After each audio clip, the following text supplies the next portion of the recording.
el día de hoy, el título que nos trae, que nos congrega, es la teología bíblica moldea cómo enseña la iglesia local. Ya es un poco un tema un poco más práctico, así que tiene que ver particularmente este capítulo, que cómo es que esta herramienta increíble de la teología bíblica nos ayuda, nos debería ayudar a enseñar como iglesia local, como reconciliación, en cada uno de los ministerios, y no solamente a los líderes, sino también a las personas que predicamos su palabra fuera de nuestros ministerios, ¿no es cierto? Ya sea en el trabajo, con nuestros amigos, también en nuestras casas. Entonces, esta herramienta, la teología bíblica, debe moldear cómo es que enseñamos como iglesia. Cada uno de nosotros somos miembros de la iglesia, ya sea en ministerios o, de manera particular. Por eso es que este punto, en realidad, este capítulo, está ampliamente ligado a lo que habíamos visto anteriormente en la anterior marca, la marca de predicación expositiva. Está ampliamente ligado, entonces vamos a hacer también una suerte de repaso para recordar también algunos aspectos en los cuales de los cuales ya hemos aprendido. Así que vamos a ir adelante. Por favor, querido Sergio, la siguiente imagen. Y esta siguiente imagen detalla las 9 marcas: predicación expositiva, teología bíblica, evangelio, conversión, evangelismo, membresía, disciplina, discipulado y liderazgo. Esas son las 9 marcas las cuales las estamos viendo tan pausadamente. En predicación expositiva habíamos visto 2 puntos bastante importantes. ¿Qué es la predicación expositiva? ¿Para qué sirve? Y también habíamos visto las herramientas para realizar una predicación, un mensaje, el cual nos lleve a la predicación expositiva. Dentro de estas herramientas habíamos visto 3 particularmente. La exégesis, la cual tiene que ver con revisar el contexto, una vez teniendo el texto al cual nos vamos a referir, la línea melódica y la estructura. La reflexión teológica, que tenía que ver con el método histórico crítico. Estaba dentro de la reflexión teológica también la teología bíblica y la teología sistemática. Y la tercera herramienta era la contextualización. Entonces, eso es lo que hemos visto en predicación expositiva, y por eso está un tanto subrayado y en negrillas dónde está la teología bíblica, en qué parte de la predicación expositiva, y dónde se encontraba también la contextualización. Aunque un poco de contextualización también lo hemos visto al inicio, antes del primer capítulo en predicación expositiva. Eso es muy importante de recordar. ¿Y qué hablábamos con el tema de contextualización? Quiero hacer un poco de énfasis a lo que habíamos visto dentro de predicación expositiva con referencia a la contextualización, porque en el capítulo que vamos a ver hoy día de teología bíblica, vamos a volver a hablar también un poco más de contextualización. Así que vamos a recordar un poco juntos, todos juntos. En la siguiente imagen vemos el por qué, una vez teniendo el texto, no íbamos a ir directamente a nosotros ahora.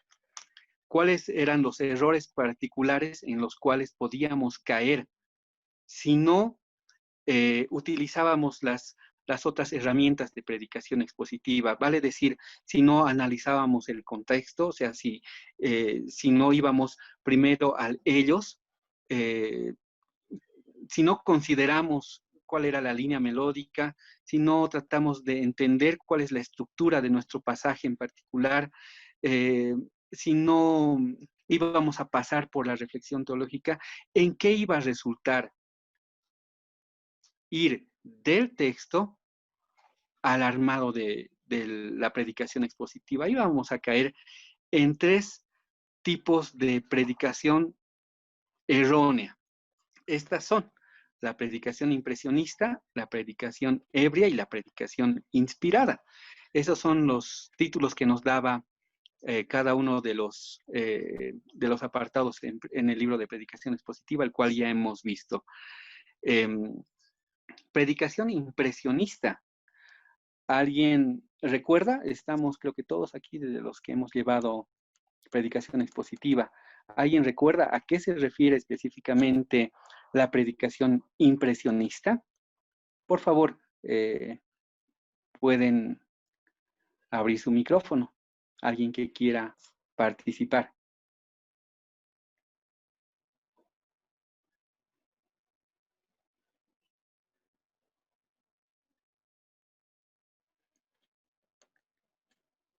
Juanjo, tal vez nos puedes ayudar a recordar un poco, por favor, cuál era la predicación impresionista.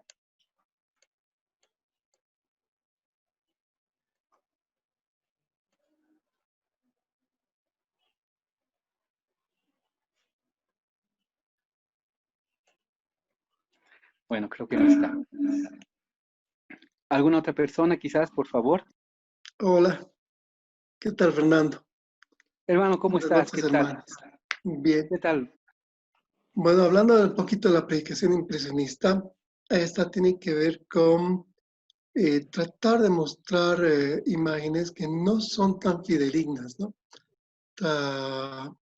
Como una pintura, digamos, impresionista, que no define los entornos y demás. Lo que trata es de buscar, de impresionar al oyente en lugar de mostrar al Señor.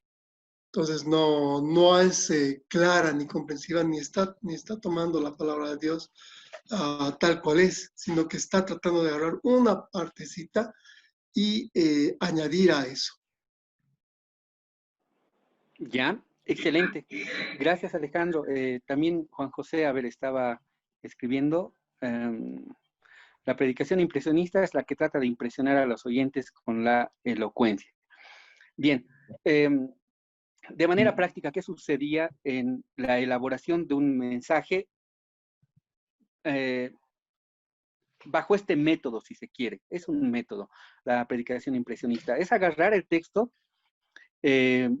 este tipo de predicador toma lo que el ojo ve en el texto, lo interpreta inmediatamente sin tomar en cuenta ninguna de las herramientas de estudio de las que habíamos visto, no toma en cuenta el contexto y principalmente tiende a exagerar algún versículo o alguna palabra que al predicador le parece bueno resaltar en función a las necesidades inmediatas de la congregación, ignorando y dejando atrás quizás algunas partes que él cree que no son relevantes, dando como resultado una predicación, una exposición distorsionada del pasaje. Entonces, esa era una predicación impresionista, algo totalmente borroso, algo que no da en el clavo, ¿no? Que no está sujeto a un análisis. Entonces, Sí. Esa era la predicación impresionista. Quizás un poco más gráfica. Adelante, por favor. Adicionalmente a lo que se ha mencionado, bueno, es que el predicador consume más tiempo estudiando el contexto y relacionado con nosotros ahora, y no el contexto de ellos entonces en la Biblia. Y de ahí viene su interés en impresionar a la gente, como los primeros pintores impresionistas que alteraban las imágenes para causar mayor impresión. De acuerdo. Bastante sucinto, Pastor Gustavo. Muchas gracias. Quedando claro qué es la predicación impresionista. La predicación ebria. ¿Alguien se acuerda? Susan, tal vez nos puedes ayudar. O Ale, tal vez estás también por ahí. Sí. En la predicación ebria, la imagen que presenta es como de un borracho que se apoya en un farol. El farol tiene una utilidad que es iluminar, pero el borracho lo utiliza como un apoyo. Entonces, en la imagen esa que nos muestra Handel en el libro de la predicación expositiva, lo que vemos es que lo que tratan ellos es de ubicar, son pastores que ven necesidades dentro de la iglesia y tratan de ubicar un pasaje que más o menos va a servirles para justificar su necesidad de predicación. Entonces, ellos ubican, digamos, que quieren dar una palabra para alguien específico y dicen, esta persona tiene este problema, entonces justo esta palabra de aquí, eso me va a servir. Y tratan de utilizar diferentes versículos para apoyar su posición, lo que ellos quieren expresar. Y no hacen un análisis de contexto tampoco de la palabra, ni una exégesis correcta. Totalmente de acuerdo. Y también Vanessa nos escribe, dice, son los que manipulan la Biblia para apoyar lo que quieren decir. Gracias, Vanessa, y gracias, Alejandro, también. Sin duda es eso, es tener una intención y en base a un criterio, al criterio del predicador, en base a a algo que quiera decir, apoyarse con versículos. Entonces, ese es un gran error en cuanto a la predicación, es algo que se ve muy a diario también en el Internet, en YouTube, en varias plataformas vemos que muchos de los pastores utilizan este método que es, por cierto, que hace mucho daño a la iglesia. La predicación inspirada. Alejandra, tal vez nos puedes ayudar con esto, por favor.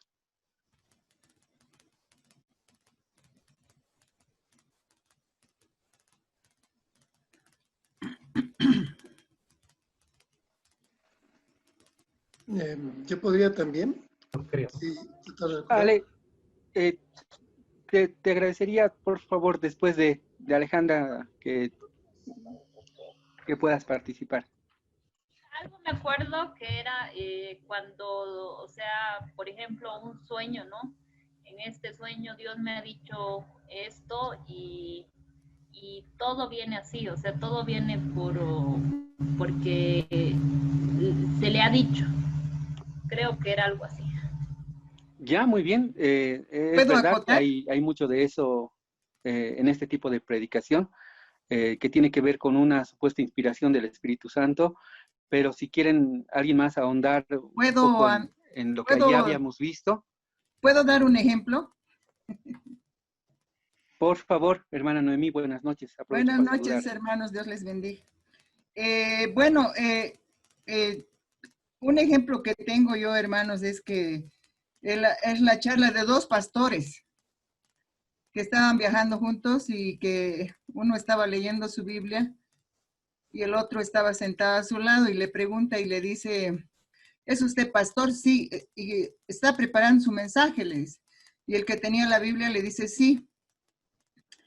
Y el que tenía la Biblia le pregunta, ¿y usted también es pastor? Le dice. Sí, yo soy pastor, le dice. ¿Y cómo le va en las predicaciones? Y le dice el otro, yo preparo con un tiempo. Ah, no, yo no, dice. Yo llego al púlpito y pongo mi dedo y espero que el Espíritu Santo me muestre el significado y empiezo a predicar. Entonces, esto lo que nos muestra es que a veces que nosotros utilizamos la Biblia como que fuera algo que no tiene poder, algo como que fuera, a ver, como de adivinar, no, algo así, ¿no? Pero lo más importante es que desechan el enfoque del estudio, o sea, desechan todo lo que es meditar, lo que es interpretar, lo que es análisis, todo lo que es la exégesis. Tampoco hacen la reflexión teológica. Entonces, para ellos es bien importante que el Espíritu Santo en ese momento les comunique. Y no es así porque el pastor que estaba a su lado con la Biblia le preguntó y le dijo, ¿y qué pasa cuando el Espíritu Santo no te da la palabra? Ah, entonces tengo que ver qué hablo de mi experiencia. O sea, es como, es una forma de predicación que está errada, es un mensaje errado, porque primero que usan al Espíritu Santo como que en el momentito en que que uno le pide, el Espíritu Santo le va a iluminar. Y segundo es que cuando no pasa eso, están ellos buscando de qué van a predicar y no es así. Entonces sustituye la observación, la investigación y por la intuición, por todo lo que ellos van a recibir en ese momentito, según ellos, ¿no? Y la predicación no tiene que ser así, sino que tenemos que ir por el camino correcto, ¿no? De la exégesis, reflexión teológica y contextualización. De acuerdo, se ha entendido bastante bien, hermana Noemí. Muchísimas gracias. Ver, es cuando nos apoyamos en que la letra mata, pero el espíritu nos vivifica. Hermana, ya no le escuchamos lo último, se está entrecortando. Ya. Son los que se apoyan en que dicen que la letra mata, pero el espíritu nos vivifica. Ya, excelente. Muy buen ejemplo, estimada Mari. Gracias. Así de claro. Bueno, así es como resulta este tipo también de predicación, utilizando este método bastante errado, ¿no? La predicación inspirada. Ale, no te quiero quitar lo que tú querías decir también. Si tienes algo adicional, por favor. No, me parece excelente todo lo que ha explicado la hermana, todas las tres hermanas, me parece que está bastante claro. Lo que pasa es que es algo real, que varias iglesias se maneja ese tema. Conocí una muchacha de España, una chicoquita de unos 17 años, que iba a una iglesia cristiana donde al parecer a veces solo se dedicaban a la alabanza porque el Espíritu Santo así lo dictaba. Entonces no había prédica. Sí. Bien, esto es algo tan real y es tan lamentable, ¿no es cierto? Y vamos a ver un poco más adelante también las consecuencias de este tipo de predicación. Algo chiquitito, habíamos visto que este tipo de predicación inspirada también utiliza un método que mucha gente lo ha denominado como el método lecto divina, que tiene 4 pasos, y esto lo voy a decir bien rapidito, que es primero leer, meditar, orar y contemplar. Supuestamente este método bastante usado tiene estos 4 pasos. Se supone que debes leer el pasaje como tal, debes esperar que el Espíritu Santo te lleve a una revelación divina y te exponga de una manera sobrenatural, si se quiere, el significado del texto. Luego, una vez crees que tienes el significado del texto, puedes orar. Ese sería el tercer paso para terminar la retroalimentación de la comunión con Dios. Y solo te resta contemplar la grandeza de Dios en cuanto a su palabra y su revelación divina. Esos 4 pasos han sido muy usados muchísimos siglos atrás. Ha sido una práctica ya desde la época de los monjes, entonces, y vemos que ha caído también en errores doctrinales bastante importantes. Bien, ¿por qué estamos recordando ese tema de la contextualización? Y primero, la adhesión ciega a la contextualización, que hacíamos referencia en predicación expositiva, porque vamos a hablar más adelante en el capítulo que nos concierne en estos errores principalmente. Algo más decíamos en predicación expositiva con respecto a la contextualización. Para cerrar esta idea, eso tenemos en la siguiente imagen, querido Sergio, por favor.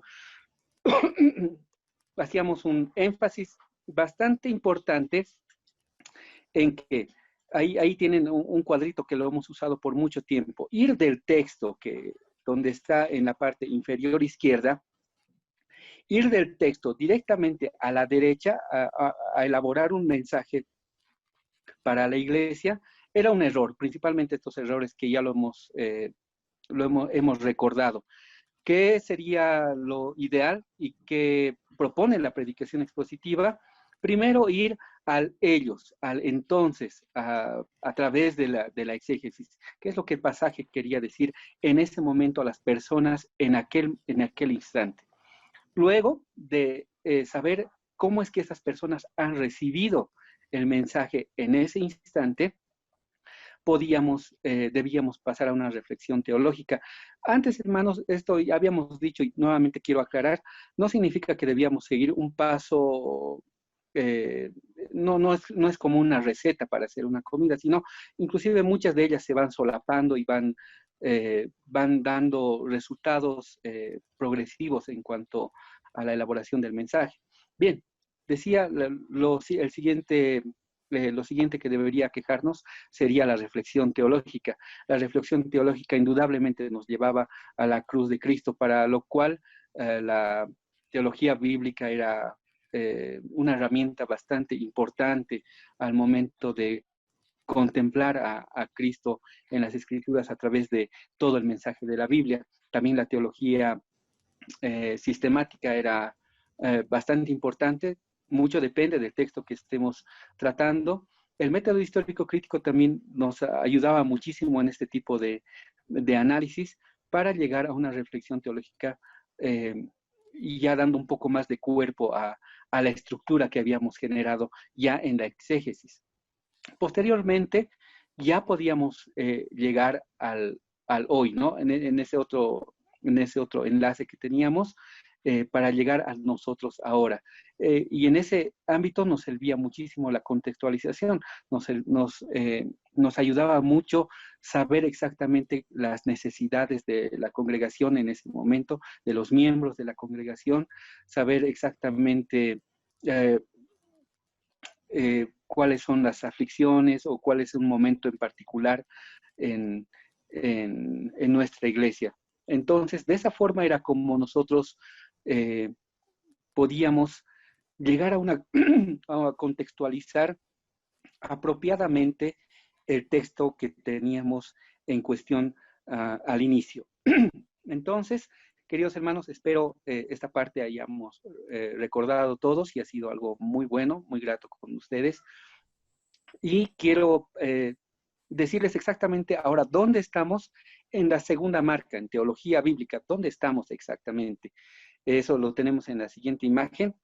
Y ya habíamos visto algo bien importante, si necesitamos la teología bíblica y cómo es que la necesitamos y cómo es que la vamos a aplicar. Habíamos visto también qué es la teología bíblica y en estas últimas semanas y con los ejercicios que habíamos hecho con Sergio, hemos tratado de ver la historia de la Biblia, el panorama bíblico habíamos tratado de tenerlo y generarlo entre todos, ¿no es cierto?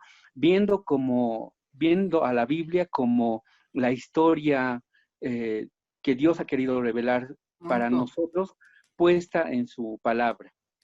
¿Perdón? Viendo la Biblia como un todo. Viendo la Biblia como un todo. Con Dios como el actor principal, ¿verdad? Como el Rey de Reyes. Así es. Ahora estamos en este último apartado, la teología bíblica y la iglesia. Ahora, esta herramienta de la teología bíblica, ¿qué tiene que ver con nosotros? ¿Cómo tiene que ver, cómo atañe a la iglesia como tal?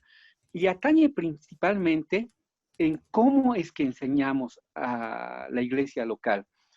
Principalmente tiene que ver con todas las personas que exponemos la palabra de Dios a los miembros de la iglesia. Principalmente es eso.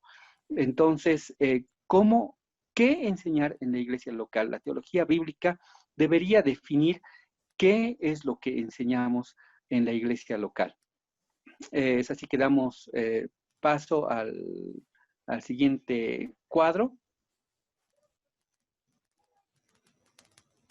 Y ahí está el título que el día de hoy nos trae. La teología bíblica debe moldear cómo enseña la iglesia local. Y en este capítulo vamos a ver 3 subtítulos bastante importantes. La teología bíblica nos protege y nos guía. Eso es lo primero que vamos a ver. Al usar la teología bíblica, vamos a ver cómo es que esta teología bíblica nos protege a nosotros como iglesia. Y como iglesia también vamos a ver cómo es que nos guía.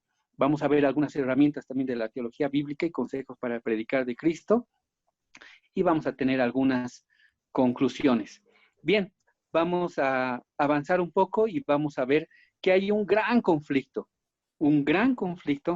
entre la predicación fiel de la palabra de Dios y la descontextualización. Esos errores que habíamos visto de estas malas prácticas de predicación, ¿no es cierto? ir directamente del texto a la preparación de un mensaje sin pasar por ninguna herramienta, por ningún contexto, por ninguna teología bíblica. Hay una lucha constante entre la predicación fiel, la predicación expositiva que habíamos visto en la anterior marca, y la descontextualización, lo que hablábamos, la adhesión ciega a la contextualización, y el moralismo. Son dos aspectos bastante importantes que debemos considerar el día de hoy bajo este título que nos trae el libro y estos autores. En el capítulo 5, en la página 96, el autor nos dice: la teología bíblica protege al predicador y o maestro de la descontextualización y lo guía a proclamar a Cristo desde toda la Biblia.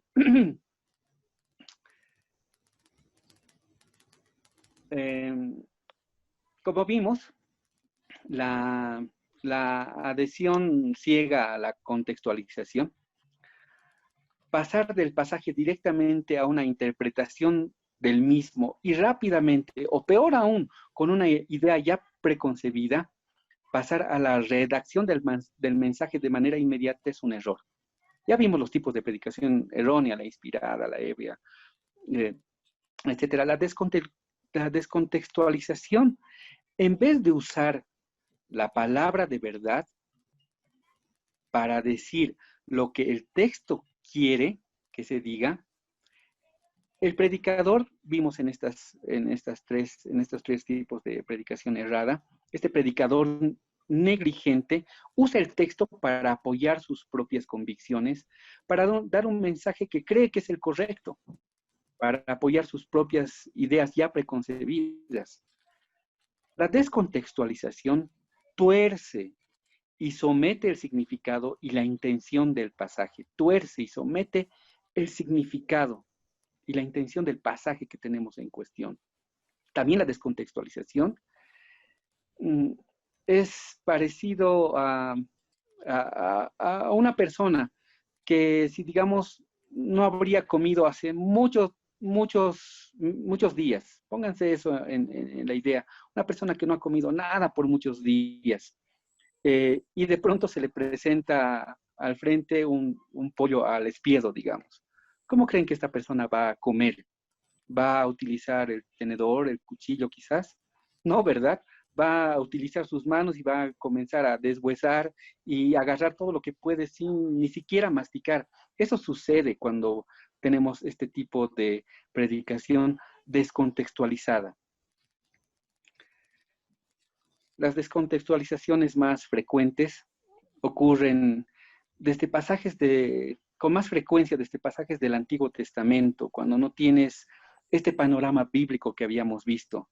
Si no tienes la teología bíblica en mente y el panorama bíblico, difícilmente puedes tener una habilidad y la práctica de generar las conexiones certeras entre el texto y toda la Biblia. No tendrás la habilidad que la teología bíblica ofrece de conectar o ver la relevancia del texto con el plan de redención de Dios. Tampoco podrás ver las relaciones directas entre el pasaje y el plan de Dios como rey.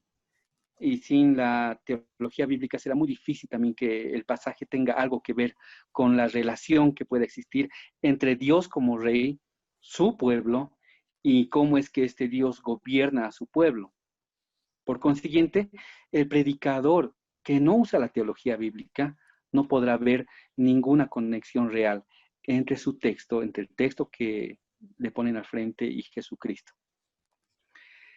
En esta lámina que ustedes están viendo ahora, hay muchos pasajes.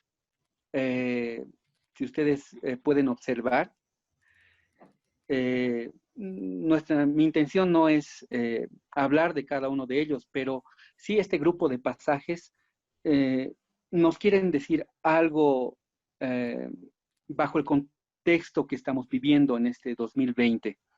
¿Qué se les ocurre con este grupo de pasajes? ¿Cuál es la intención de tenerlos todos juntos aquí y ahora? ¿Alguien puede tener alguna idea? ¿Por qué están todos estos pasajes aglutinados en esta diapositiva?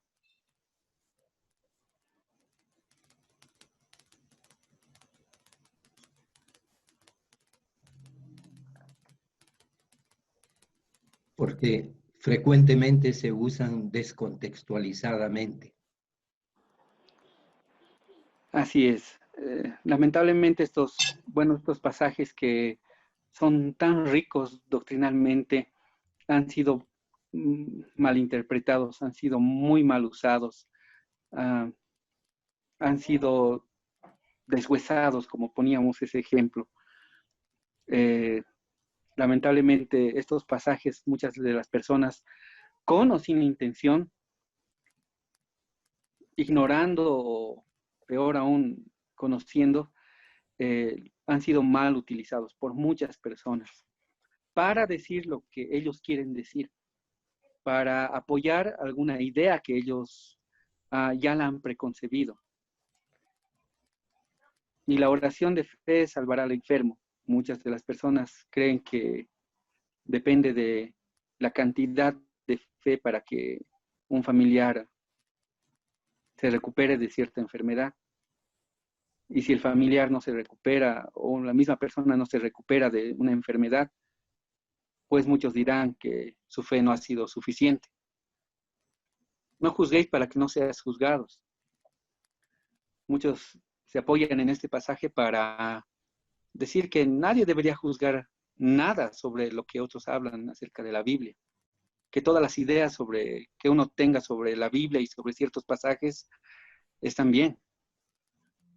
Bien decía la hermana Mari en 1 Corintios 8:1, dice el texto, el conocimiento envanece, pero el amor edifica.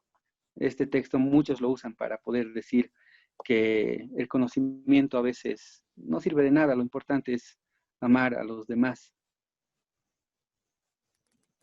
Hechos 16:31, ellos dijeron, cree en el Señor Jesucristo y serás salvo tú y tu casa.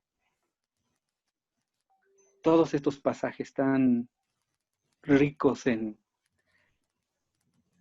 exquisitos en la gracia del Señor y en mostrarnos a un Dios todopoderoso y misericordioso, muchas veces han sido mal usados.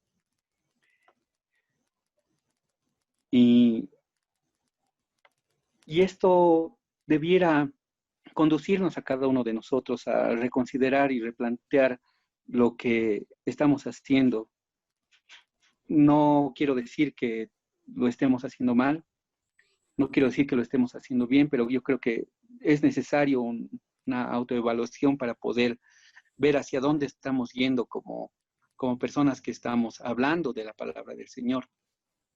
Y eso nos lleva directamente con la siguiente imagen a un grado de responsabilidad.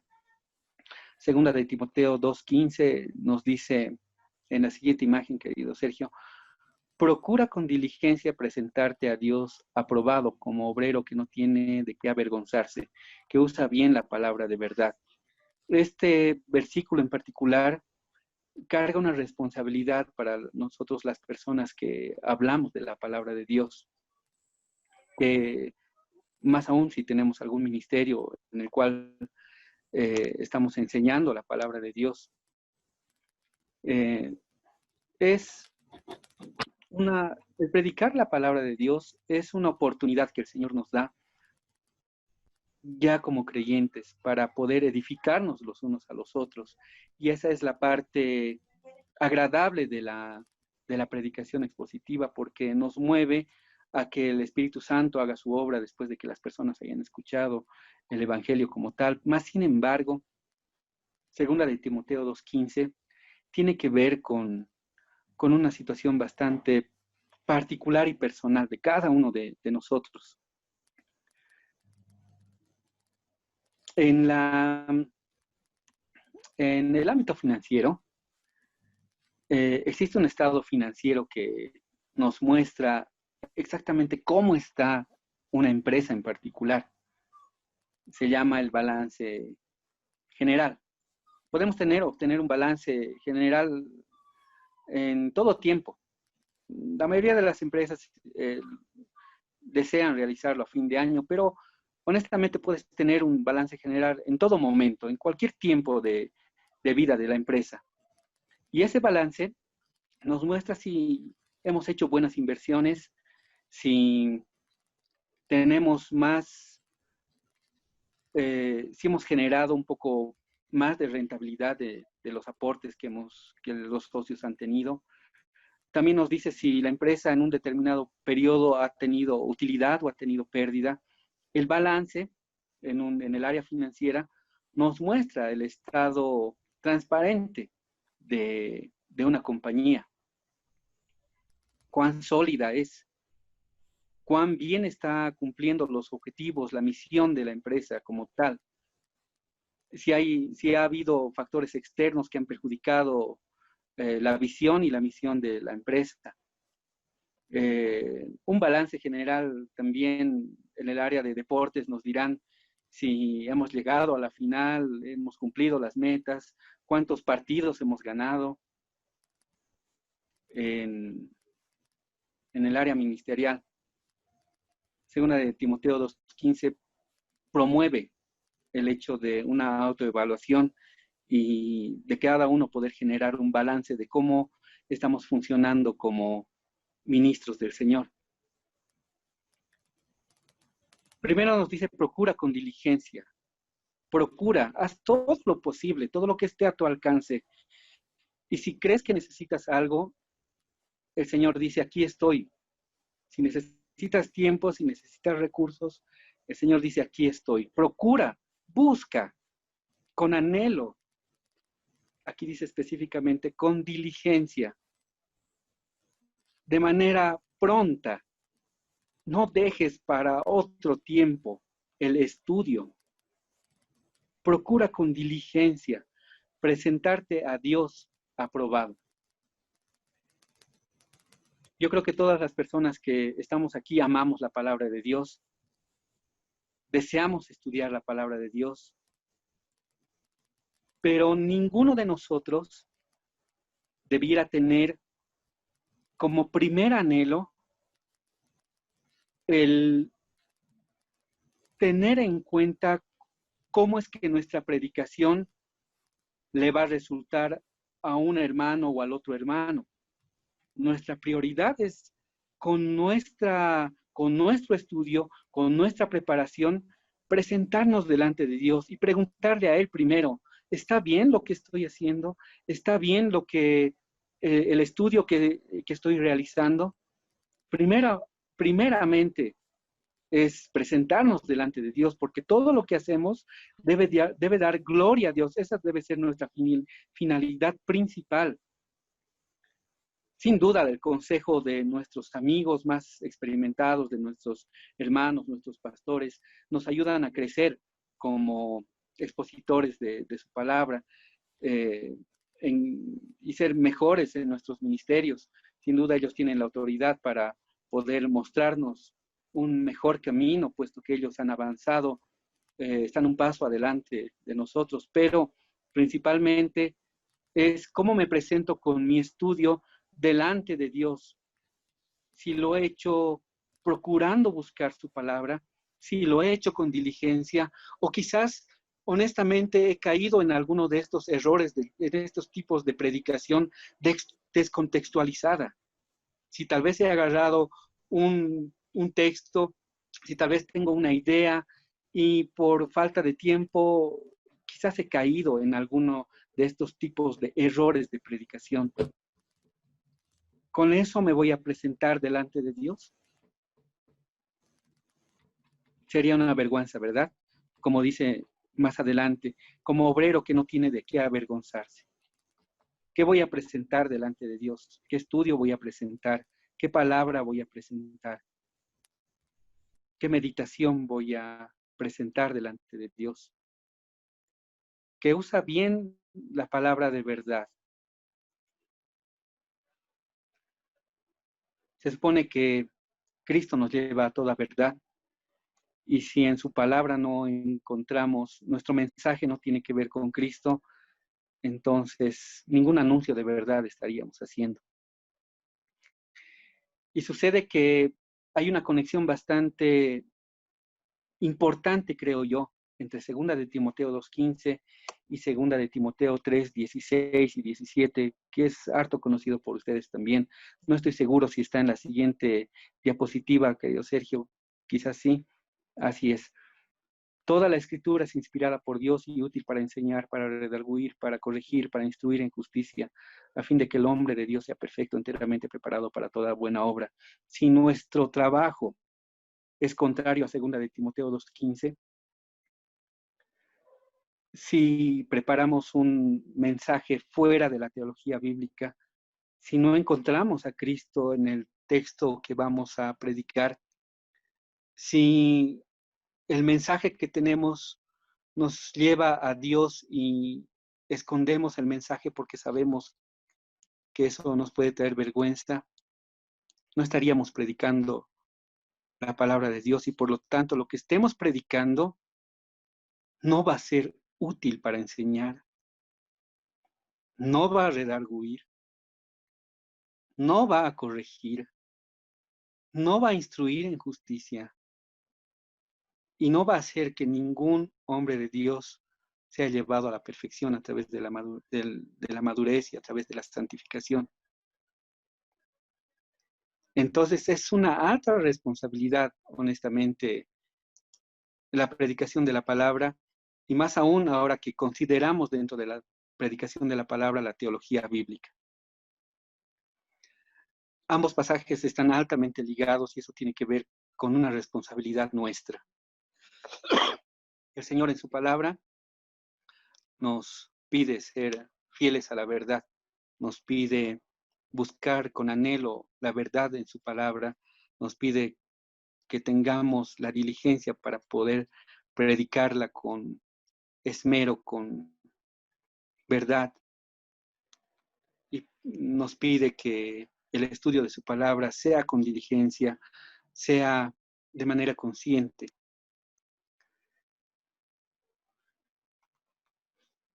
La siguiente diapositiva nos adentra un poco más a este concepto. Depende de cómo nosotros enseñemos a la congregación, qué método usemos, depende de qué es lo que hagamos y cuánto estudiemos y cómo presentemos el mensaje, ya sea a nuestros niños, a nuestros jóvenes, a nuestro grupo de alabanza, a la iglesia en general a través de la predicación los días domingos, y ya sea si te estás preparando para tener un grupo en casa, ya sea si te has preparado un poco para tener algún estudio con tu familia, cualquiera sea el motivo, la predicación de la palabra, conlleva algo importante, que los que te escuchan, que las personas que te escuchan, están aprendiendo a cómo estudiar también la Biblia en muchas ocasiones. De alguna forma te estás convirtiendo en algún referente para alguna persona por lo menos y estás poniendo eso en la mente de las personas. Así que el cómo te preparas, el cómo expones el mensaje, conlleva muchísima responsabilidad porque atañe a mucha gente, principalmente a los que te oyen en primera instancia. Por lo tanto, predicar un texto fuera de contexto es un atentado a la iglesia. El siguiente versículo de 2 de Timoteo 2 y el versículo 17, hablando de Himeneo y Fileto, estas dos personas que hacían algo malo con la predicación, que predicaban algo incorrecto, que predicaban algo que no estaba en las enseñanzas de los discípulos, dice, y su palabra carcomerá como gangrena. Es una infección, es una bacteria predicar erróneamente la palabra de Dios. Esa palabra gangrena es usada increíblemente de manera oportuna en el versículo 17. Porque la gangrena, ustedes saben, ya en términos médicos, es la muerte del tejido corporal. Puede ser como consecuencia de una falta de irrigación de sangre o por una bacteria, por la infección de una bacteria. Entonces, ustedes entenderán que cuando una persona está con gangrena y es difícil y está muy avanzada, lo único que queda es cortar el miembro afectado para que la gangrena no avance. Predicar y enseñar textos fuera de contexto, es un atentado a la iglesia, trae enfermedad a la iglesia. La teología bíblica protege al predicador en la seguridad que nace de predicar el texto cuando éste tiene coherencia con el texto inmediato. Y si tiene coherencia con el plan de redención de Dios y apunta a la obra de Cristo, la teología bíblica nos protege en ese sentido a los que predicamos la palabra. También la teología bíblica protege a la iglesia, a los miembros de la iglesia también, de una predicación sana. Los miembros reconocerán en la prédica la utilidad del mensaje, ya que el mensaje les va a enseñar, como decíamos, ¿no? Va a afirmar las convicciones, va a derribar estereotipos contrarios a Dios, va a corregir, va a dar elementos que resulten en acciones conforme a la voluntad de Dios y va a preparar a los miembros a afrontar con fe la voluntad de Dios. Esa es la importancia de la teología bíblica al momento de considerarla ya dentro de la iglesia, al momento de considerar cómo es que predicamos la palabra de Dios. Hemos visto anteriormente toda la parte de qué es la teología bíblica y cómo el panorama bíblico nos ayuda a poder comprender de manera general para ir a lo particular en cuanto a la palabra de Dios. La teología bíblica nos da una luz en cuanto al mensaje preciso y fiel que podamos tener del texto. Es una herramienta que deberíamos considerarla. Utilizando un poco la redacción de Segunda de Timoteo, cuando te presentes para predicar, para dar un mensaje, cualquiera sea el ámbito, si estás delante de Dios vas a hacer un himeneo o un fileto, una de estas personas que decían algo contrario a la palabra de Dios, utilizando parte de la verdad, pero trastocarla con algo de mentira, o vas a ser alguien que ha buscado con diligencia presentarse delante de Dios con algo, con un mensaje para la iglesia, para los tuyos, sin vergüenza porque lo has estudiado, sin vergüenza porque has considerado dentro de la teología bíblica los aspectos generales que te pueden llevar a hablar de Cristo y de su evangelio. Esto debiera movernos, queridos hermanos, en este quinto capítulo de la teología bíblica, y sin duda vamos a ir a un ejemplo, vamos a ver cómo es que la teología bíblica también dentro de las iglesias nos ayuda. Esto vamos a ver con algún ejercicio práctico con Sergio.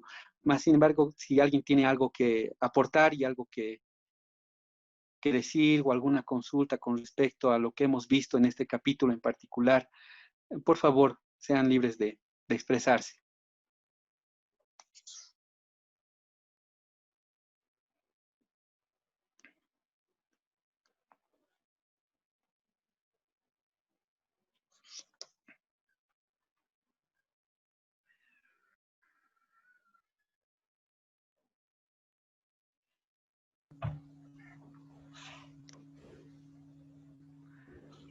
Bien. Adrianita, ¿nos puedes un poco dar tu percepción acerca de este punto de la teología bíblica y cómo nos ayuda a ver la predicación de la palabra en nuestros ministerios? Adriana, ¿estás por ahí? Sí, Fer, buenas noches, hermanitos. Bueno, yo creo que viendo todo lo que hemos estado aprendiendo en las últimas, bueno, no he estado las últimas dos clases, pero como habíamos aprendido acerca de la teología bíblica que nos ayuda a comprender eh, en la Biblia como un todo, yo creo que cada pasaje que estudiamos, ya sea para dar cualquier mensaje, como tú decías, a cualquier, no sé, ya sean jóvenes, niños o a los hermanos mayores, Particularmente la teología bíblica nos ha ayudado bastante para poder entender el pasaje, que todo lo que podamos leer siempre tiene que estar apuntando hacia Jesucristo, ¿no? Entonces, muchos pasajes tal vez antes los leíamos como los que mencionabas hace rato, ¿no? Y pasajes así sueltos y tal vez de esa manera interpretarlos sacados del contexto, ¿no? Pero ahora tener mucho más cuidado en ese aspecto, ¿no? De que cada pasaje no lo podemos leer solo, sino antes viendo el contexto de dónde se saca, entonces, y principalmente que como toda la Biblia está, el autor principal es nuestro Dios y Jesucristo, entonces, no saliéndonos de eso, ¿verdad? Entonces, de esa manera personalmente me ayuda la teología bíblica.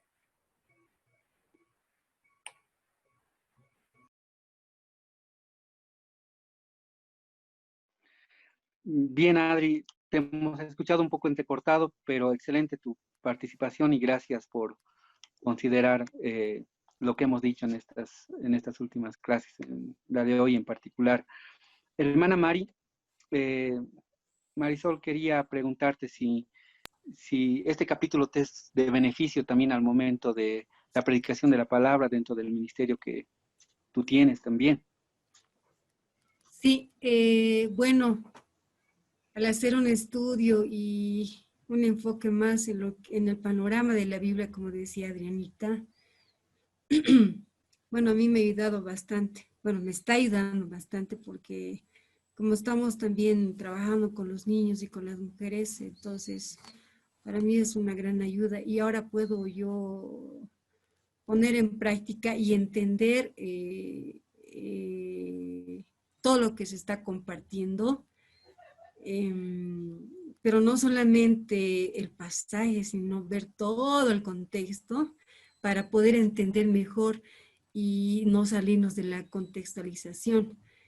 Y pues lo que estamos viendo ahora respecto a la teología bíblica nos da seguridad. ¿Por qué? Porque al estudiar un pasaje, al compartir un pasaje, vemos también todo el contexto. Entonces, nos da esa seguridad de que nosotros estamos compartiendo algo que está inmerso en la palabra de Dios y podemos compartir la palabra de esta forma con más seguridad a los oyentes, a los hermanos, ¿no?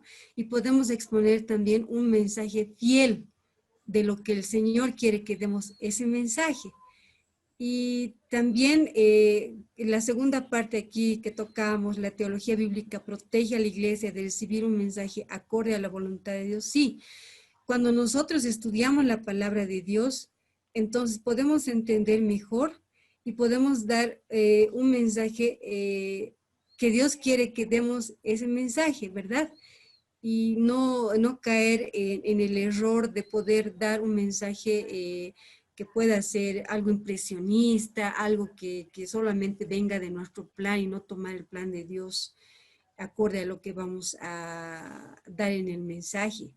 Bueno, en realidad todo esto nos ayuda, amados hermanos, a poder elaborar bien un mensaje. Y como decías tú, ¿no? La palabra, cuando nosotros preparamos un mensaje, la palabra siempre primero nos exhorta a nosotros, nos exhorta, nos confronta.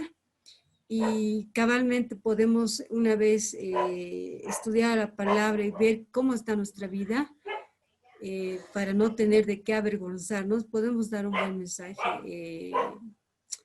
de lo que Dios quiere que demos, ¿no? Y realmente para mí prácticamente es una gran ayuda y es una bendición de que podemos estar estudiando todas estas lecciones. Amén, amén. Mil gracias. Gracias, Mari. Quizás alguna otra persona que quiera participar y aportar, por favor. Marisol quiere hacer una pregunta. Fer, antes que me olvide, quería hacer una pregunta. También dentro de esto entra el emocionalismo, porque, bueno, lo que estaba comentando con Arturo es que en muchos lugares no solamente se predica la palabra, sino toman a la palabra como como algo emocionante, ¿no? Que solamente es para ese momento. Y lo que yo quería saber, que si la parte del emocionalismo también entra en esto que estamos aprendiendo. Bien, en lo particular creo que, Señor, bien nos decía también Juan José otra vez que hablábamos cabal de este tema, el Señor nos ha dado emociones y las emociones son para usarlas y nos acercan también de algún modo a conocer la persona de Cristo, conocer a Dios, son parte de cómo es que somos hechos imagen y semejanza de Dios. Nuestras emociones nos acercan no solamente a Dios, sino también entre hermanos. Pero la manipulación es un recurso que se utiliza con frecuencia en muchas iglesias. La manipulación a través de la emoción genera respuestas sin duda, pero respuestas que van a quedarse cortas con el transcurso del tiempo.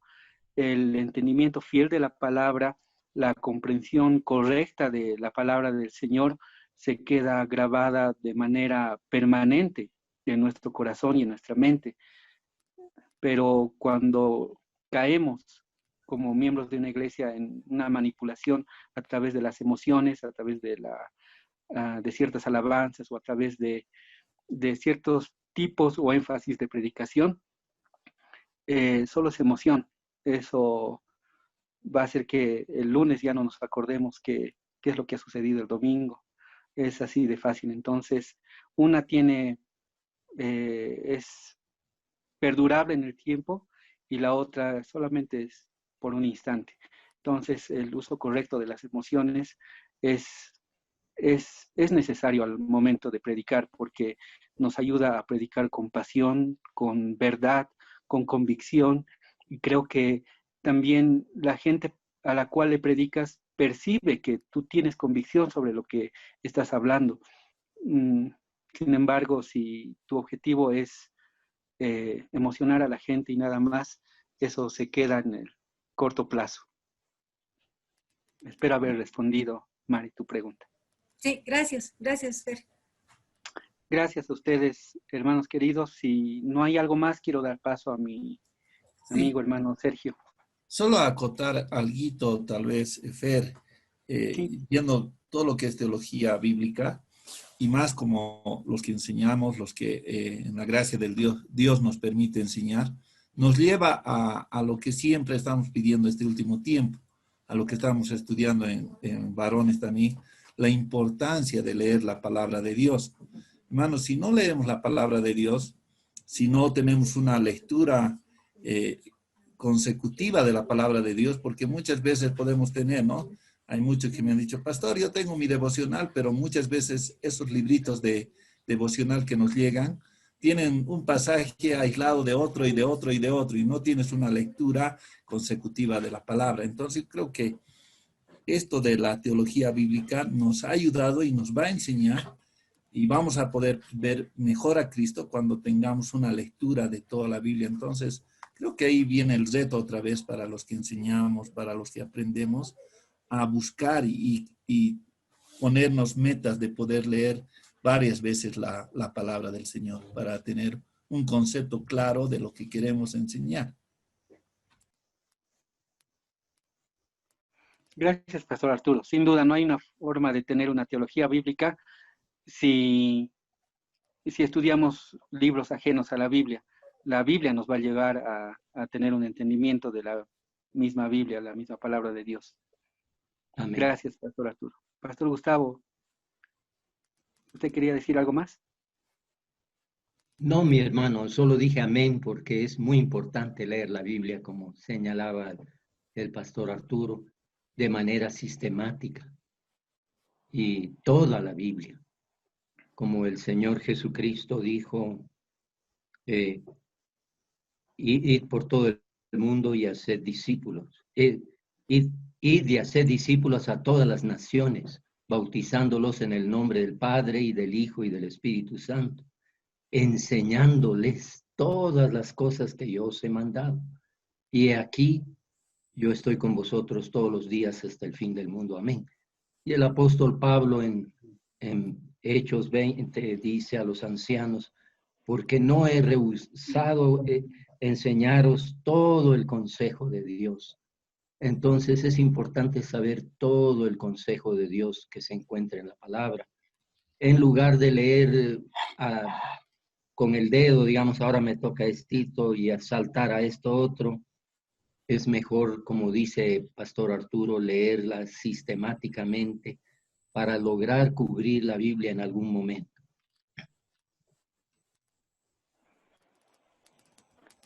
Gracias, queridos pastores. El consejo es el más valioso hasta el momento. ¿Alguien más que quiera comentar algo, consultar, por favor? Bien, querido Sergio, adelante, por favor. Tienes algo para nosotros también. Gracias, Fernando, por los consejos, la enseñanza, todo muy, muy preciso. Y a ustedes, hermanos, por participar y aportar también, que es muy enriquecedor para todos.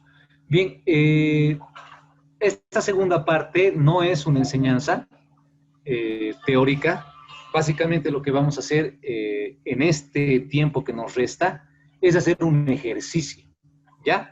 Así que necesitamos estar súper despiertos todos, porque todos van a participar, ¿ya? Bien, hemos entendido ya en la primera parte que la teología bíblica es útil en proteger y en guiar a la iglesia. ¿De qué protege? De falsas enseñanzas, y nos guía a una enseñanza correcta. Entonces vamos a tomar un ejemplo, ¿ya? En esta hora que resta, y vamos a hacer una pregunta. ¿De qué habla Levítico? ¿Por qué estamos haciendo esta pregunta? Porque Levítico probablemente es uno de los libros de todos los que están en la Biblia que no se enseñan a menudo. No encontramos, por ejemplo, muchas prédicas acerca de Levítico. Y eso tiene una razón especial. Entonces, vamos a ir desarrollando esta idea. Adrianita, por favor, activa tu micrófono. Sí, hola Sergio, ahora sí. Hermana, gracias. Bien. ¿Qué ideas tienes de qué habla el libro de Levítico? ¿O qué idea? Bueno, no conozco mucho la verdad, pero si no me equivoco, hablo bastante de la ley después del pueblo de Israel, después de la salida de Egipto, que se narra en el Éxodo. Algo así, no tengo mucha idea, la verdad. Ya, está bien. Eso es una idea que ciertamente habla de eso que estás señalando. Gracias, Adrianito. Hermana Marisol, ¿qué otra cosa aparte de lo que dijo Adriana te acuerdas? ¿De qué habla Levítico? Bueno, he estado leyendo, bueno, no he terminado de leer en realidad, pero me acuerdo que habla de los sacrificios, habla también un poco de las leyes, habla de los sacrificios, o sea, hay una serie de sacrificios que se hacían en aquel tiempo con aves, con animales, con todo eso, ¿no? Después habla cómo debemos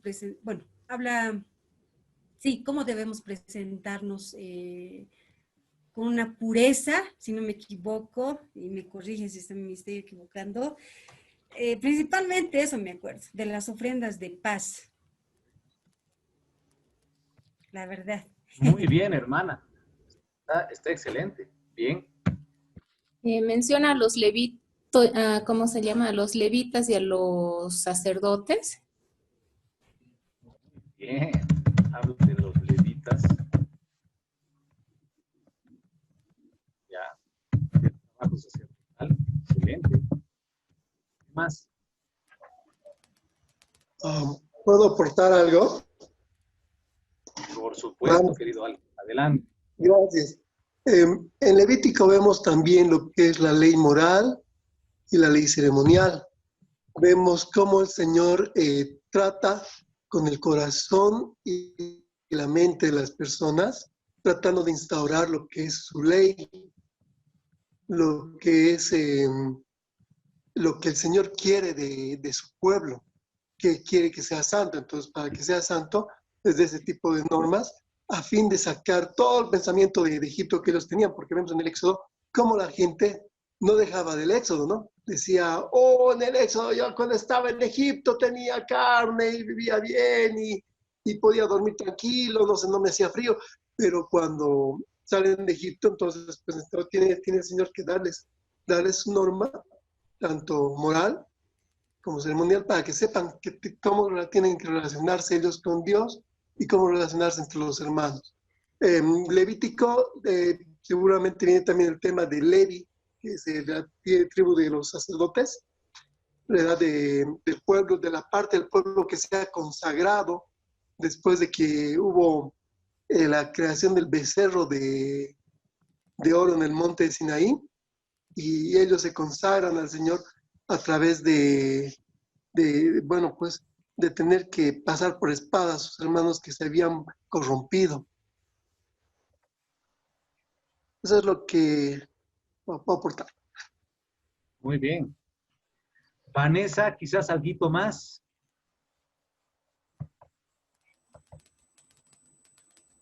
Hasta el momento todo lo que han dicho es correcto. De todas estas cosas que estamos transcribiendo, habla Levítico. Hay una cosa que el libro de Levítico resuelve. Bueno, hay un problema en realidad, ¿no? Los israelitas.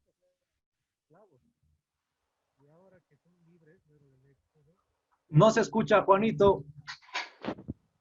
Hola. Y ahora sí. Ya, básicamente el Levítico resuelve el problema que se ha originado al ser los israelitas libres. Si son libres, ahora, ¿cómo se van a relacionar con su Dios? Dios es santo y el pueblo es pecadores. Está contaminado, ¿no? Entonces, el libro de Levítico prácticamente resuelve ese problema, ¿no? Cómo un pueblo que no es santo se relaciona con un Dios que es santo. Muy bien. Esa básicamente sería la tesis de Levítico. Excelente, Juanito. Muy bien, gracias. Gracias. Ya. Ahora, quizás aportando algo más acerca de esto, el libro de Levítico habla de tres cosas fundamentales, ¿no? La presencia de Dios en medio de su pueblo. La otra es la santidad de Dios y la santidad que demanda de su pueblo, ¿no? Demanda del pueblo. Y el tema del sacrificio o expiación. Pero ¿cuál es el tema? ¿Qué es lo que se ha pedido? Ale, está activado. Apaguen sus micrófonos, por favor.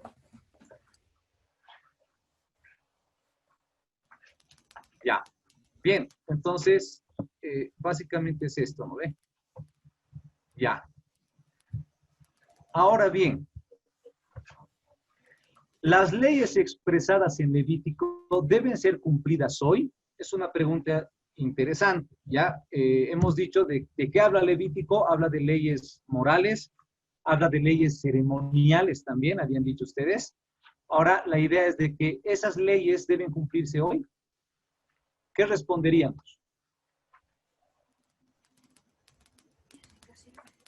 Yo pienso que las ceremoniales no, porque las ceremoniales las hacían antes para presentarse ante Dios en pureza, pero la otra yo creo que sí. Ya. La ley moral, hermanos, básicamente está más explicado o más presente, si vale el término, en el libro de Éxodo, ¿no? Cuando Moisés recibe los 10 mandamientos, etcétera, ¿no? Ahora, estas leyes ceremoniales que son explicadas de manera más detallada en Levítico, también han sido dadas en el Sinaí. al mismo tiempo que han sido dadas, que ha sido dado los 10 mandamientos, las 2 tablas, ha sido en el mismo momento, ¿no? Así como los planos del tabernáculo. Ya. Ahora, las leyes ceremoniales han sido abolidas, decía Mario, ¿no? Ahora, hay una pregunta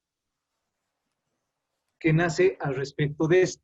Si estas leyes han sido abolidas, entonces todo lo que está, por ejemplo, en Levítico del 1 al 25, ya no es relevante para nosotros en el hoy. Susan, ¿qué opinas?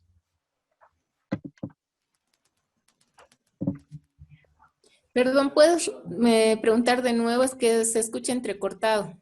Ah, ya, perdón. Habíamos dicho, quizás un poquito para definir, ¿no? Las leyes ceremoniales son aquellas leyes que hablan de la pureza, por ejemplo, hablan de la limpieza física, ¿no? Como un leproso, por ejemplo, tenía que salir fuera del campamento porque estaba contaminando el tabernáculo, el campamento, etcétera. O si alguien tenía flujo de sangre, por ejemplo, también tenía que salir, ¿no? Tenía que haber un rito de purificación. Para el tema de los pecados, las ofrendas sangrientas de los animales, como decía Marisol. Entonces, todas estas leyes ceremoniales que ya han sido abolidas, ¿tienen algún tipo de relevancia para nosotros hoy en 2020? Esa es la pregunta concreta. Pues yo creo que con la muerte de Jesús ya todo fue limpiado, ¿no? Y no necesitamos de todas estas leyes que existieron antes de que Jesús muera y nos limpie de todo pecado. Ya. Okay. Pastor Arturo, la misma pregunta. Repíteme la pregunta, hermano, por favor. Mentira, mentira, he escuchado bien.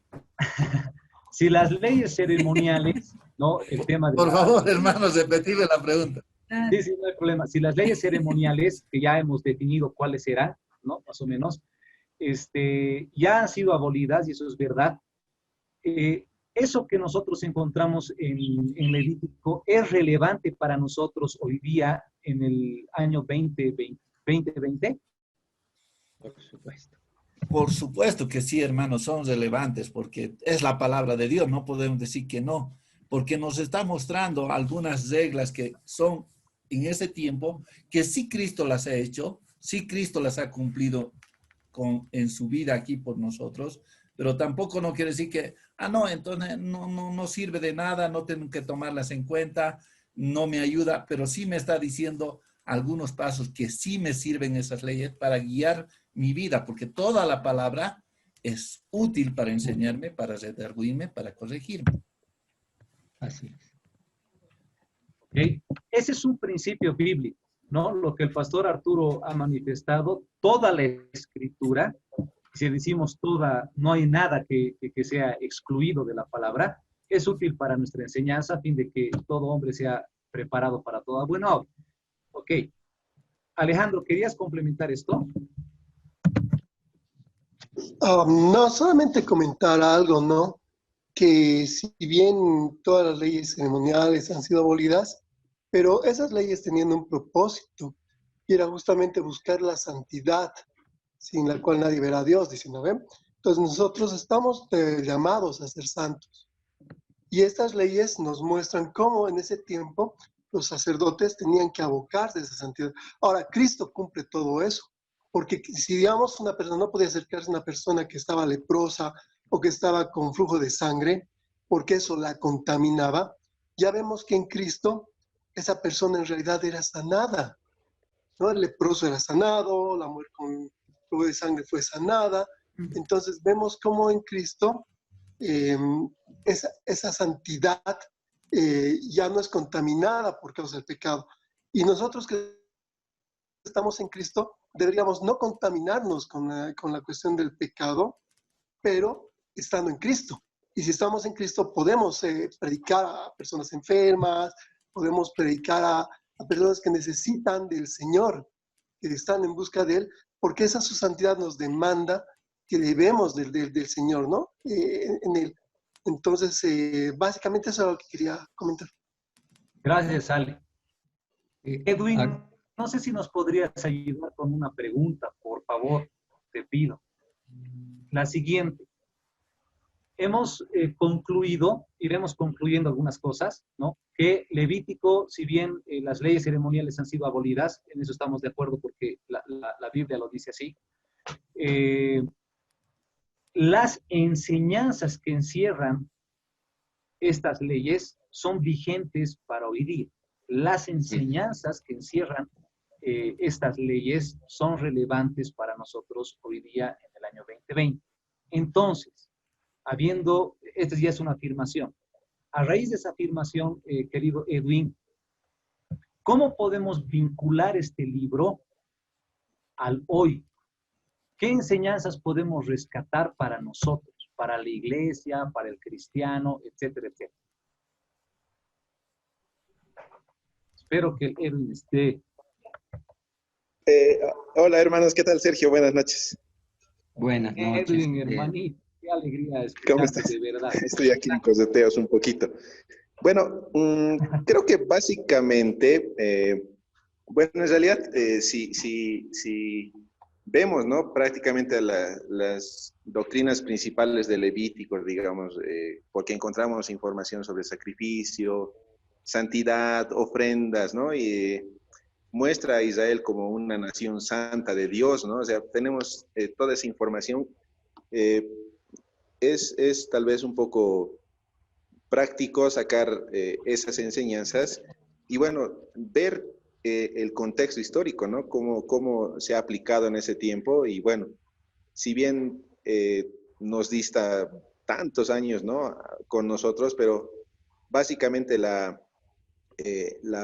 en cierto sentido, la aplicación para nosotros debería de ser en cuanto a lo que Dios les demanda, ¿no? Lo que les pide y cómo deben hacerlo. Y bueno, también tenemos que tomar en cuenta, ¿no? Que ahora conocemos, tenemos a la mano, ¿no? El Nuevo Testamento y conocemos que Cristo ha hecho su obra y bueno, ya ha hecho su obra y conocemos perfectamente de eso. Podríamos sencillamente poder hacer toda esa información traspasar, ¿no? Con la obra de Cristo y ver lo que realmente nos pide y nos demanda, ¿no?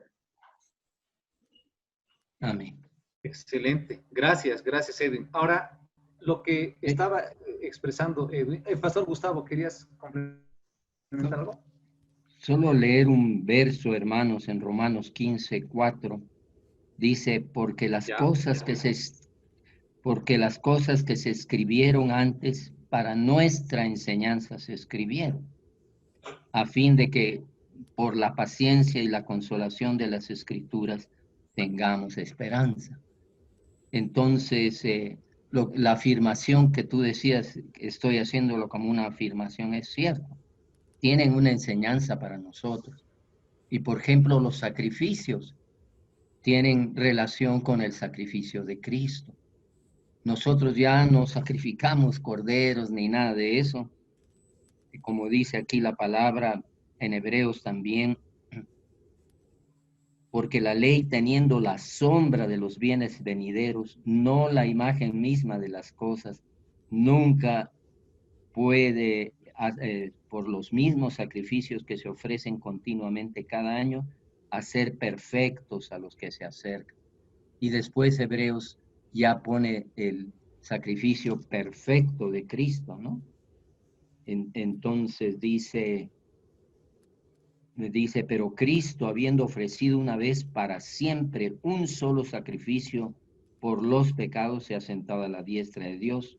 Y más adelante, porque con una sola ofrenda hizo perfectos para siempre a los santificados. Entonces, amados hermanos, todo nos enseña y apunta hacia el sacrificio de Cristo. Y lo mismo podríamos decir de la santidad que produce Dios en nosotros, tanto posicional como práctica. Y entonces sí tienen aplicación y enseñanza para nuestros días, para el hoy. Así es. Gracias, Hermano pastor Sergio. Sí, adelante.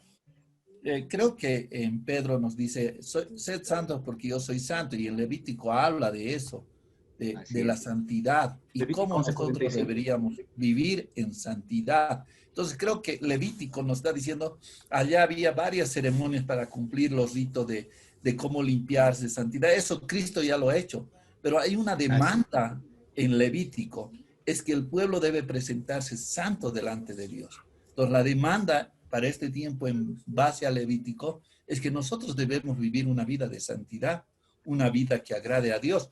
Ya no voy a hacer los ritos para purificarme, para limpiarme, para estar como ese tiempo para limpiarme de todo pecado, porque Cristo ya lo ha hecho, pero la demanda, la parte que me está demandando Levítico es que yo debo ser ese pueblo que representa a Dios. Si Dios dice, yo soy santo, ustedes también sean santos. Entonces, ¿qué me está diciendo para este tiempo? Que yo debo ser un hijo que dé testimonio de lo que Dios quiere que sean sus hijos, santos como Él es santo. Amén. ¿Puedo participar? Puedes. No. Adelante. Creo que hay una disyuntiva ahí. No están seguros. No se te escucha nada. Hola. Adelante. ¿Se escucha? Ahora sí, ahora sí. Ya, bueno, hermanos, si Cristo no hubiera venido y no hubiera muerto, nosotros estaríamos perdidos. Realmente, bueno, ¿cómo puedo decirlo? Como digo siempre, estaríamos fritos. Tendríamos que, para acercarnos a Dios, tendríamos que cumplir con los sacrificios que están estipulados en la ley, justamente en Levítico. No tendríamos otra forma de acercarnos a Dios si es que no fuera por ese medio. Pero gracias a Dios que Cristo ha venido y ha muerto por nosotros, para que nosotros ya no tengamos que estar en ese sistema de sacrificios antiguo. Esto nos recuerda que Dios no ve el pecado como algo ligero. El pecado conlleva la muerte. Y todos los sacrificios del Antiguo Testamento, los que están descritos en Levítico, apuntan a la muerte. Así que, hermanos, si tenemos bien a Cristo en nuestros corazones y por medio de Él podemos acercarnos a Dios, una aplicación muy fuerte para nuestras vidas es recordar que ese pecado que cometemos conlleva la muerte. Y eso nos tiene que recordar cada sacrificio que se hacía en el Antiguo Testamento. La muerte de un inocente, de alguien que no tenía nada que ver con ese pecado, el animal, ¿no? Para nosotros ha sido Cristo, y Cristo ha muerto por nuestros pecados. Y eso debería movernos, como decía el pastor Arturo, a la santidad, porque este pecado que cometemos ha costado la muerte del Señor Jesús. Eso, hermanos. Amén. Gracias. Gracias, Juan. Bien. Hasta ahora, en la primera lámina, ya que todos ustedes han construido, y eso realmente a Fernando y a mí nos llena de mucho gozo, de mucha satisfacción, que ustedes están construyendo todo el tema del exégesis, por ejemplo, ¿no? Esta primera pregunta, porque el tema se trata cómo la teología bíblica protege y guía a la iglesia. Entonces, hemos hecho la exégesis aquí, ¿de qué habla Levítico? ¿No? Adriana nos ha dado la introducción en el tiempo, ¿no? Es cuando sale el pueblo de Israel de Egipto. En ese momento nos encontramos en el Sinaí. Nos da la ley. Bueno, ese es un exégesis excelente. ¿De qué habla Levítico? Los sacrificios. No solamente uno, habían 5 clases de sacrificios. Bien, ¿cómo debemos presentarnos en pureza? Todo eso es la exégesis. Excelente. Ahora, ¿se acuerdan del cuadro que ha mostrado el hermano Fernando? Una vez de que ya hemos hecho la exégesis, que ya está acá, estamos analizando a ellos entonces, hemos pasado un poquito hacer el tema de la reflexión teológica.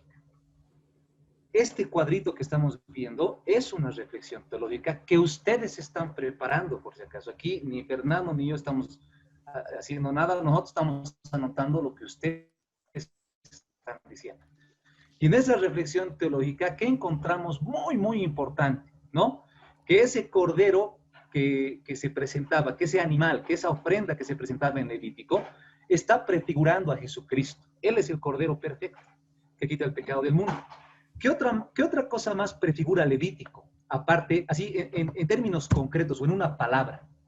¿Qué eventos? Hemos hablado de la ofrenda, ¿ok? Esa es una palabra.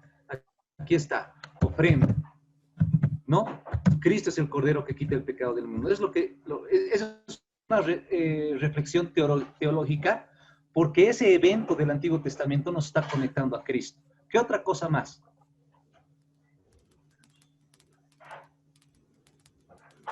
El tema de la limpieza, ¿no? Que decía Susan, la muerte de Cristo nos ha limpiado.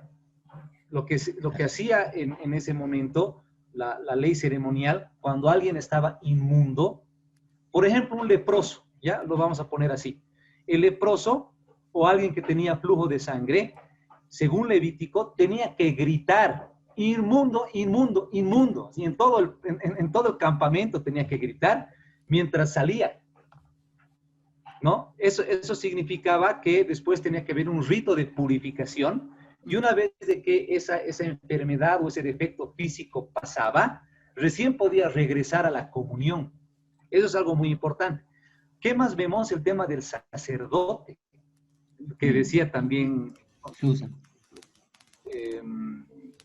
Marisol decía, ¿no? La ley ceremonial, no me acuerdo quién decía, pero de los sacerdotes, ¿no?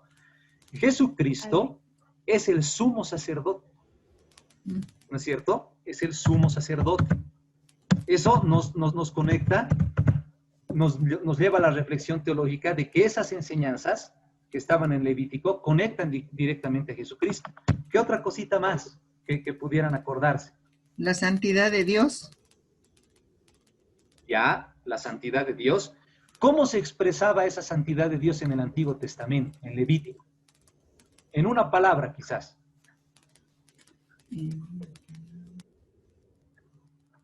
En el tabernáculo, ¿verdad?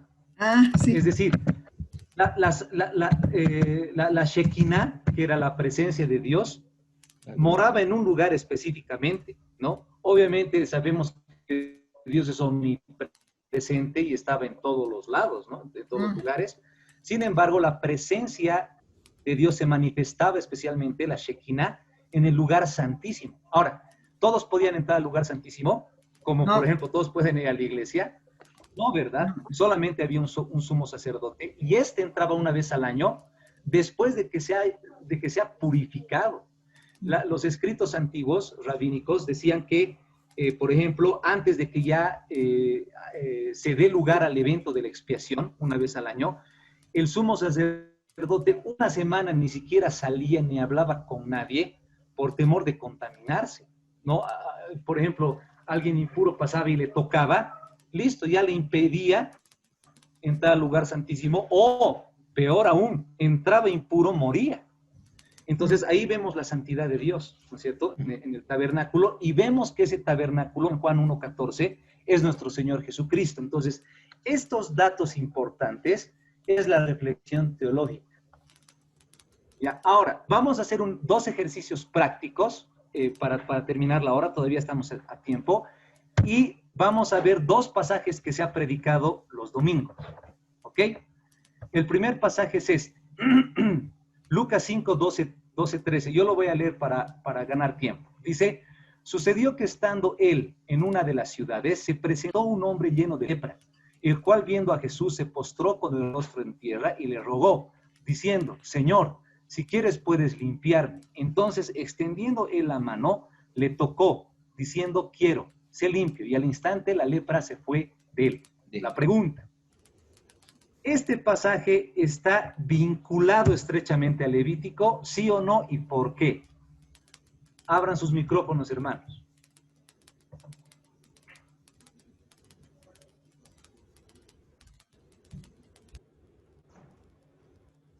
Es difícil, la pregunta, pero ya hemos hecho el trabajo más difícil. Ya hemos hecho la exégesis clave y hemos hecho la reflexión teológica recontra clave. Ahora podemos contextualizar. Adelante, Sí. hermanos. Ya, Pastor Gustavo. No, dije sí, porque después de que es limpiado, Dios le manda, Jesús le manda a cumplir con las leyes ceremoniales, ¿no? Y la ley de limpieza del sacerdote, de lo que tenía que volver a los sacerdotes. Y otra cosa, este hombre estaba sufriendo la exclusión porque tenía que salir del campamento y declarar que era inmundo. Sí. Ahora, yo les hago una pregunta. Gracias, Pastor Gustavo. Acá, por ejemplo, hemos visto, a mí lo que más me llama la atención en el pasaje es, y le tocó. Según la ley de Levítico, no tenía que tocarle. Jesucristo, no, exacto, no tenía que tocar, pero si le tocaba, ¿qué pasaba? Se volvía Bien, Alexander, impuro. aquí está el Jadi. Se volvía impuro. Era inmundo. Sí. Sí, era inmundo. Pero nosotros vemos en el relato bíblico que Jesús no es inmundo. ¿Qué enseñanza nos da este pasaje?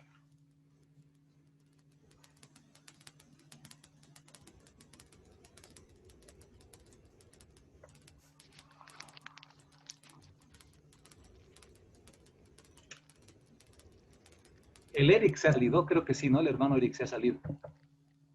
A ver. Se ha salvado. Alejandro. El Eric es Iglesia Cristiana Reconciliación, hermano. Pregúntale. Ay. No, estoy aquí. Es que estoy ahorita con... En colegio. En colegio se hubiera hecho...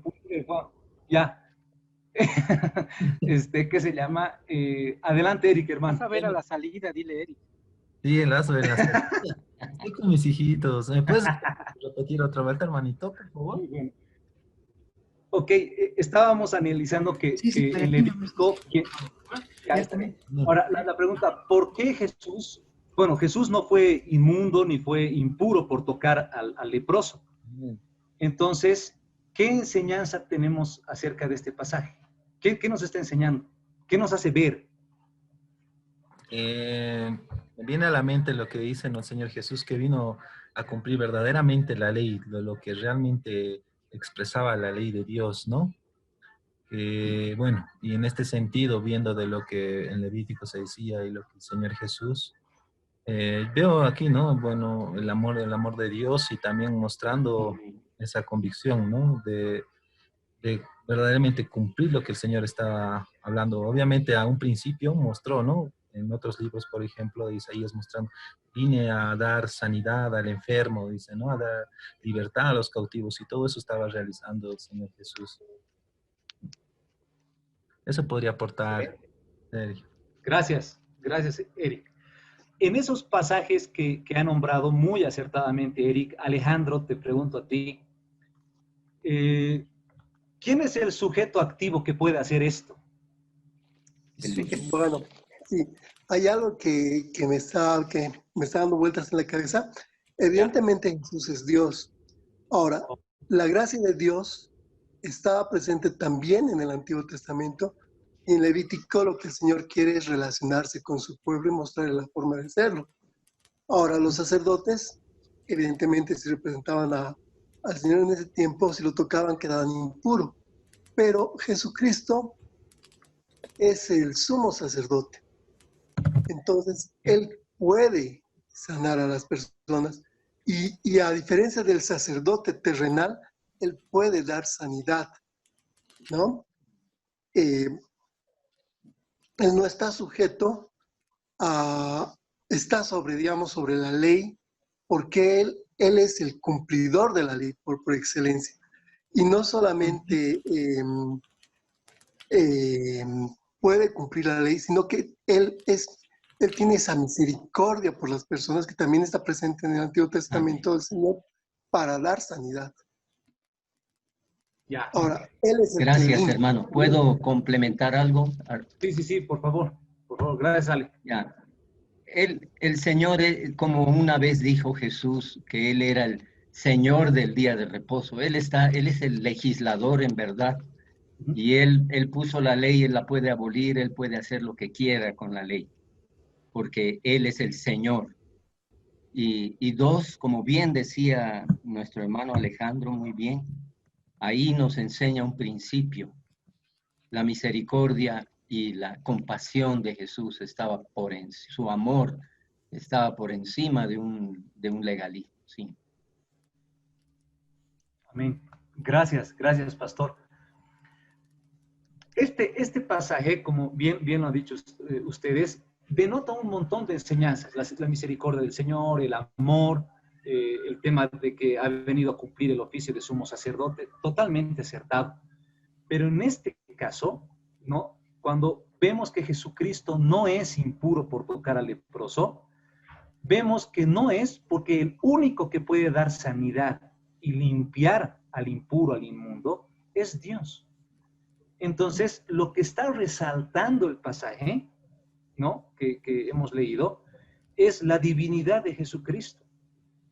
Él no fue impuro porque es Dios. Y no solamente no fue impuro, sino que Él pudo limpiarle al leproso. O sea, el pasaje no se queda ahí, si se dan cuenta. O sea, no le toca y no solo no se contamina, sino que ese leproso es limpio de su lepra. Y la enseñanza que encierra este pasaje es resaltar la divinidad de Cristo.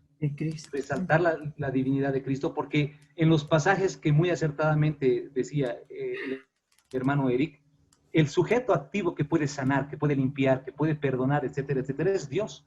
Y yo perdonaré, dice, y yo limpiaré, y yo sanaré. ¿Quién es el sujeto activo? Dios. Y como Jesucristo hizo esto en este pasaje, vemos que Él es Dios, ¿no es cierto? Por eso no fue impuro. Pero ¿qué también nosotros podemos recoger de este pasaje?